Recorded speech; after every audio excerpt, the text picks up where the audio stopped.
Hello guys, welcome back to my channel. Let's get back to our reading. Uh, it's raining outside, so sorry for any inconvenience or the audio if you can't hear properly. Okay, let's dive into our reading. Okay, create temptation. Lure the target deep into your seduction by creating the proper temptation, or glimpses of the pleasure to come. As the serpent tempted Eve with the promise of forbidden knowledge, you must awaken a desire in your target that they cannot control. Find that weakness of theirs, that fantasy that has yet to be realized, and hint that you can lead them towards it. It could be wealth, it could be adventure, it could be forbidden and guilty pleasures. The key is to keep it vague. Dangle the prize before their eyes, postponing satisfaction, and let their minds do the rest. The future seems rife with possibility. Stimulate a curiosity stronger than the doubts and anxiety that go with it, and they will follow you. Follow me? Okay. Follow you. The tantalizing object. Sometime in the 1880s, a gentleman named Don Juan de Tordelas was wandering through a park in Madrid when he was a woman in her early 20s, getting out of a coach followed by a 2-year-old child and a nursemaid. The young woman was elegantly dressed, but what took Don Juan's breath away was her resemblance to a woman he had known nearly 3 years before. Surely she could not be the same person. The woman he had known, Krista Muriela, was a showgirl in a second-rate theater. She had been an orphan and was quite poor. Her circumstances could not have changed that much. He moved closer, the same beautiful face, and then he heard her voice. He was so shocked that he had to sit down. It was indeed the same woman. Don Juan was an incorrigible seducer whose conquests were innumerable and of every variety, but he remembered his affair with Cristela quite clearly because she had been so young, the most charming girl he had ever met. He had seen her in the theater and courted her assiduously and had managed to persuade her to take a trip with him to a seaside town. Although they had separate rooms, nothing could stop Don Juan. He made up a story about business troubles, gained her sympathy, and in a tender moment took advantage of her weakness. A few days later, he left her on the pretext that he had to attend to business. He believed he would never see her again. Feeling a little guilty, a rare occurrence with him, he sent her 5,000 pestas, pretending he would eventually rejoin her. Instead, he went to Paris. He had only recently returned to Madrid. As he sat and remembered all this, an idea troubled him. The child could the boy possibly be his? If not, she must have married almost immediately after their affair. How could she do such a thing? She was obviously wealthy now. Who could her husband be? Did he know her past mixed with his conviction was intense desire? She was so young and beautiful. Why had he given her up so easily? Somehow, even if she was married, he had to get her back. Don Juan began to frequent the park every day. He saw her a few more times. Their eyes met, but she pretended not to notice him. Tracing the nursemaid during one of her errands, he struck up a conversation with her and asked her about her mistress's husband. She told him the man's name was Senor Martinez and that he was away on an extended business trip. She also told him where Krista now lived. Don Juan gave her a note to give to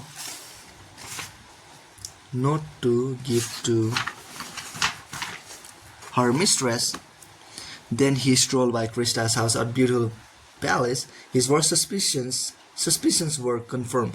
She had married for money. Krista refused to see him. He persisted, sending more notes. Finally, to avoid a scene, she agreed to meet him just once in the park. He prepared for the meeting carefully. Seducing her again would be a delicate operation, but when he saw her coming towards him in her beautiful clothes, his emotions and his lust got the better of him. She could only belongs to him, never to another man, he told her. Krista took offense at this. Obviously, her present circumstances prevented even one more meeting. Still, beneath her coolness, he could sense strong emotions. He begged to see her again, but she left without promising anything. He sent her more letters. Meanwhile, racking his brains trying to piece it all together. Who was this Senor Martinez? Why would he marry a soldier? How could Krista be wrested away from him? Finally, Krista agreed. to meet Don Juan one more time in the theater where he dared not risk a scandal. They took a box where they could talk. She reassured him that child was not his. She said he only wanted her now because she belonged to another, because he could not have her. No, he said he had changed. He would do anything to get her back. This disconcertingly, at moments her eyes seemed to be flirting with him, but then she seemed to be about to cry and rested her head on his shoulder, only to get up immediately, as if realizing this was a mistake. This was their last meeting, she said, and quickly fled. Don Juan was beside himself. She was playing with him. She was a coquette. He had only been claiming to have changed, but perhaps it was true. No woman had ever treated him this way before. He would never have allowed it. For the next few nights, Don Juan slept poorly. All he could think about was Krishna. He had nightmares about killing her husband, about growing old and being alone. It was all too much. He had to leave town. He sent her a goodbye note, and to his amazement, she replied she wanted to see him. She had something to tell him. By now, he was too weak to resist, as she had requested. He met her on a bridge at night. This time she made no effort to control herself. Yes, she still loved Don Juan and was ready to run away with him. But he should come to her house tomorrow in broad daylight and take her away. There could be no secrecy. Beside himself with joy, Don Juan agreed to her demands. The next day he showed up at her palace at the appointed hour and asked for Senor Martinez. There was no one there by that name. There was no one there by that name, said the woman at the door. Don Juan insisted her name is Krista. Ah, Krista, this woman said. She lives in the back with other tenants. Confused, Don Juan went the back of the palace. There he thought he saw her son playing in the street in dirty clothes, but no. He said to himself, it must be some other child. He came to Krista's door, and instead of her servants, Krista herself opened it. He entered. It was the room of a poor person, hanging on improvised rags. However, were Krista's elegant clothes. As if in a dream, he sat down, dumbfounded, and listened as Krista revealed the truth. She was not married. She had no child. Months after he had left her, she had realized that she had been the victim of a consummate seducer. She still loved Don Juan, but she was determined to turn the tables. Finding out through a mutual friend that he had returned to Madrid, she took the 5,000 pestas he had sent her and bought expensive clothes.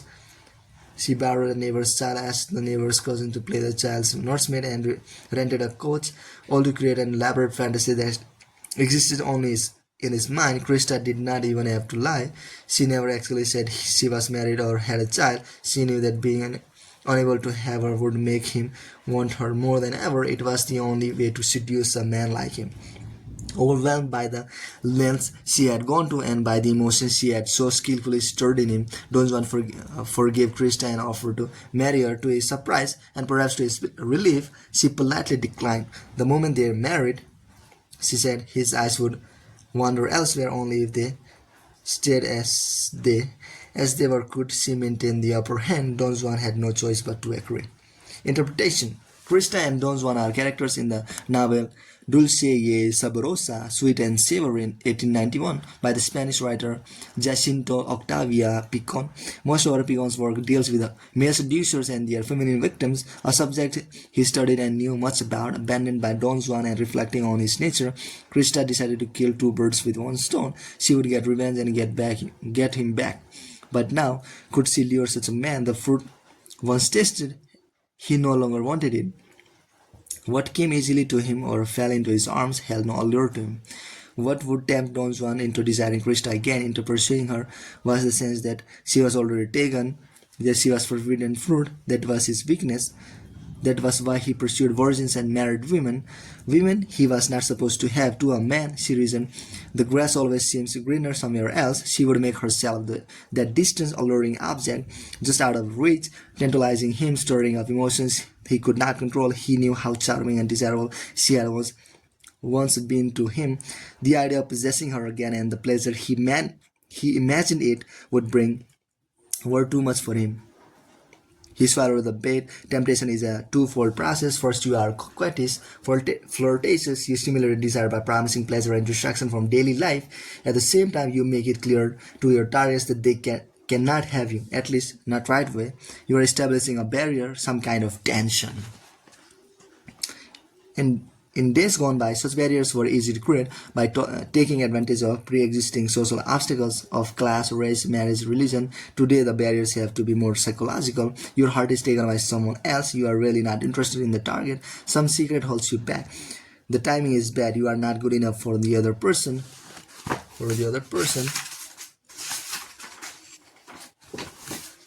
You're not good enough for the other person. The other person is not good enough for you, and so on. Conversely, you can choose someone who has a built-in barrier. They are taken. They are not meant to want you. These barriers are more subtle than the social or religious variety, but they are barriers nevertheless, and the psychology remains the same. People are perversely excited by what they cannot or should not have. Create this inner conflict. There is excitement and interest, but you are unavailable, and you will have them grasping like tantalus for water. And as with Don Juan and Krishna, the more you make your targets pursue, the more they imagine that it is they who are the aggressors. Your seduction is perfectly disguised. The only way to get rid of temptation is to yield to it. Oscar Wilde. Okay. Keys to seduction. Most of the time, people struggle to maintain security and a sense of balance in their lives if they were always uprooting themselves in pursuit of every new person or fantasy that passed them by. They could not survive the daily grind. They usually win the struggle, but it does not come easy. The world is full of temptation. They read about people who have more than they do, about adventures others are having, about people who have found wealth and happiness. The security that they strive for and that they seem to have in their lives is actually an illusion. It covers up a constant tension. As a seducer, you can never mistake people's appearance for reality. You know that their fight to keep order in their lives is exhausting, and that they are known by doubts and regrets. It is hard to be good and virtuous, always having to repress the strongest desires. With that knowledge in mind, seduction is easier. What people want is not temptation. Temptation happens every day. What people want is to give into temptation, to yield. That is the only way to get rid of the tension in their lives. It costs much more to resist temptation than to surrender. Your task then is to create temptation that is stronger than the daily variety. It has to be focused on them, aimed at them as individuals, at their weakness. Understand, everyone has a principal weakness from which others stem. Find that childhood insecurity that lack in their life, and you hold the key to tempting them. Their weakness may be greed, vanity, boredom, some deeply repressed desire, or hunger for forbidden fruit. They signal it in little details that elude their conscious control. Their style of clothing, and often common, their past, and particularly their past romances, will be littered with clues. Give them a potent temptation tailored to their weakness, and you can make the hope of pleasure that you store in them figure more prominently than the doubts and anxieties that accompany it. In 1621, King Philip III of Spain desperately wanted to forge an alliance with England by marrying his daughter to the son of the English King James I. James seemed open to the idea, but he stalled for a time. Spain's ambassador to the English court, a man called Gondomar, was given the task of advancing Philip's plan. He set his sights on the king's favorite, the Duke, former Earl of Buckingham. Gondomar knew the Duke's main weakness, vanity. Buckingham hungered for the glory and adventure that would add to his fame. He was bored with his limited task, and he pouted and whined about this. The ambassador first flattered him profusely. The Duke was the ablest man in the country, and it was a shame he was given so little to do. Then he began to whisper to him of a great adventure. The Duke, as Gondomar knew, was in favor of the match with the Spanish princess, but this damned marriage negotiation with King James were taking so long and getting nowhere. What if the Duke were to accompany the king's son, his good friend Prince Charles, to Spain? Of course, this would have to be done in secret, without guards or escorts, for the English government and its ministers would never sanction such a trip. But that would make it all the more dangerous and romantic. Once in Madrid, the prince could throw himself at Princess Maria's feet, declare his underlying love, and carry her back to England in a triumph. What a chivalrous deed it would be, and all for love. The Duke would get all the credit, and it would make him name famous for centuries. The Duke fell for the idea and convinced Charles to go after. After much arguing, they also convinced a reluctant King James. The trip was a near disaster. Charles would have had to convert to Catholicism to win Maria, and the marriage never happened. But Gondomar had done his job. He did not bribe the Duke with offers of money or power. He aimed at the childlike part of him that never grew up. A child has little power to resist. It wants everything. It wants everything now and rarely thinks of the consequences. A child lies lurking in everyone. A pleasure that was denied them, a desire that was repressed, hit at that point, tempt them with the proper toy, adventure, money, fun, and they will start off their normal adult reasonableness, recognize their weakness by whatever childlike behavior they reveal in daily life. It is the tip of the iceberg. Napoleon Bonaparte was appointed the Supreme General of the French Army in 1796. His commission was to defeat the Austrian forces that had taken over northern Italy. The obstacle was immense. Napoleon was only 26 at the time. The generals below him were envious of his position and doubtful to his abilities. His soldiers were tired, underfed, underpaid, and grumpy. How could he motivate this group to fight the highly experienced Austrian army? As he prepared to cross the Alps into Italy, Napoleon gave a speech to his troops that may have been the turning point in his career and in his life. Soldiers, you are half starved and half naked. The government owes you much but can do nothing for you. Your patience, your courage do you honor but gave you no glory. I will lead you into the most fertile plains of the world. There you will find flourishing cities, teeming promises. There you will reap honor, glory, and wealth. Honor, glory, and wealth. Honor, glory, and wealth. The speech had a powerful effect. Days later, these same soldiers, after a rough climb over the mountains, gazed down on the Piedmont Valley. Napoleon's words echoed in their ears, and a raised, grumbling gang became an inspired army that would sweep across northern Italy in pursuit of the Austrians. Napoleon's use of temptation had two elements. Behind you is a green past, ahead of you is the future of wealth and glory. If you follow me, integral to the temptation strategy is a clear demonstration that the target has nothing to lose and everything to gain. The present offers little hope. The future can be full of pleasure and excitement. Remember to keep the future gains vague, though, and somewhat out of reach. Be too specific and you will disappoint. Make the promise too close at hand and you will not be able to postpone satisfaction long enough to get what you want. The barriers and tension in temptation are there to stop people from giving in too easily and too superficially. You want them to struggle, to resist, to be anxious. Queen Victoria surely fell in love with her Prime Minister, Benjamin Disraeli, but there were barriers of religion. He was a dark-skinned Jew. Class, she, of course, was a queen. Social taste, she was a paragon of virtues. He was a notorious dandy. The relationship was never consummated. But what deliciousness those barriers gave to their daily encounters, which were full of constant flirtation. Many such social barriers are gone today, so they have to be manufactured. It is the only way to put spice into seduction. Taboos of any kind are a source of tension, and they are psychological now,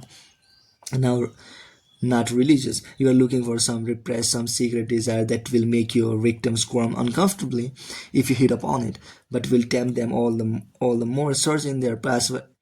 Whatever they seem to fear or flee from night might hold the key. It could be a yearning for a mother or father figure or a latent homosexual desire. Perhaps you can satisfy that desire by present yourself as a masculine woman or a feminine man. For others, you play the Lolita or the daddy, someone they are not supposed to have. The dark side of their personality. Keep the connection vague. You want them to reach for something elusive, something that comes out of their own mind. In London in 1769, Casanova met a young woman named Charlotte. She was much younger than he, as beautiful as a woman as he had ever known, and with a reputation for destroying men. In one of their first encounters, she told him straight out that he would fall for her and she would ruin him. To everyone's disbelief, Casanova pursued her. In each encounter, she hinted she might give in. Perhaps the next time, if he was nice to her, she inflamed his curiosity. What pleasure she would yield. He would be the first, he would tame her. The venom of desire penetrated my whole being so completely, he later wrote, that had she so wished it, she could have despoiled me of everything I possessed. I would have beggared myself for one little kiss. This affair indeed proves his ruin. She humiliated him. Charvillon had rightly guessed that Casanova's primary weakness was his need for conquest. to overcome challenge to taste what no other man had tasted beneath. This was a kind of masochism, a pleasure in the pain a woman would give him, playing the impossible woman, enticing and then frustrating him. She offered the ultimate temptation. What will often do the trick is to give the target the sense that you are a challenge, a prize to be won. In possessing you, they will get what no other has had. They may even get pain, but pain is close to pleasure and offers its own temptations. In the Old Testament, we read that David arose from his couch and was waking up on the roof of the king's house, and he saw from the roof a woman bathing, and the woman was very beautiful. The woman was Bathsheba. David summoned her, seduced her, supposedly then proceeded to get rid of her husband Uriah in battle. In fact, however, it was Bathsheba who had seduced David. She bathed on her roof at an hour when she knew he would be standing on his balcony after tempting a man she knew had a weakness for women. She played the coquette, forcing him to come after her. This is the opportunity strategies. Give someone a weak the chance to have what they lost after they merely placing yourself within their reach as if by accident. Temptation is often a matter of timing, of crossing the path of the weak at the right moment, giving them the opportunity to surrender. And that's why used her entire body as a lure, but it is often more effective to use only a part of the body, creating a fetishes-like effect. Madame Recamier would let you glimpse her body beneath the sheer dresses she wore, but only briefly. When she took off her overgarment to dance, men would leave that evening dreaming of what little they had seen. Empress Josephine made a point of baring her beautiful arms in public, giving the target only a part of you to fantasize about, thereby creating a constant temptation in their mind. The symbol, the apple in the Garden of Eden. The fruit looks deeply inviting, and you are not supposed to eat of it. It is forbidden, but that is precisely why you think of it day and night. You see it but cannot have it, and the only way to get rid of this temptation is to yield and taste the fruit. Reversal. The reverse of temptation is security or satisfaction, and both are fatal seduction. If you cannot tempt someone out of their habitual comfort, you cannot seduce them. If you satisfy the desire you have awakened, the seduction is over. There is no reversal to temptation. Although some stages can be passed over, no seduction can proceed without some form of temptation, so it is always better to plan it carefully, tailoring it to the weakness and childness in your particular target. Okay, part 2. Lead astray, creating pleasure and confusion. Your victims are sufficiently intrigued and their desire for you is growing, but their attachment is weak, and at any moment they could decide to turn back. The goal is in this phase is to lead your victims so far astray, keeping them emotionally confused, giving them pleasure but making them want more. That retreat is no longer possible. Springing on them a pleasant surprise will make them see you as a delightfully unpredictable, but will also keep them off balance, keep them in suspense what comes next. The artful use of soft and pleasant words will intoxicate them and stimulate fantasies. Use the demonic powers of words to sow confusion. Aesthetic touches and pleasant little rituals will titillate their senses, distract their minds. Pay attention to details. Your greatest danger in this phase is the mere hint of routine or familiarity. You need to maintain some mystery, to keep a little distance, so that in your absence your victims become obsessed with you.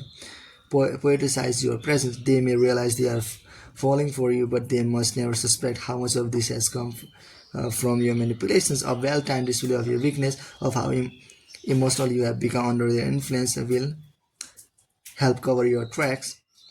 Disarm through strategic weakness and vulnerability. To excite your victims and make them highly emotional, you must give them the feeling that they are actually living some of the fantasy you have stirred in their imaginations. Confuse desire and reality. By giving them only a part of the fantasy, you will keep them coming back for more. Focusing your attention on them so that the rest of the world fades away. Even taking them on a trip will lead them far astray. Isolate your victim. There is no turning back. Okay, tomorrow. Phase 2. Keep them in suspense. Okay. Tomorrow, keep them in suspense. So, bye. Bye. See you tomorrow.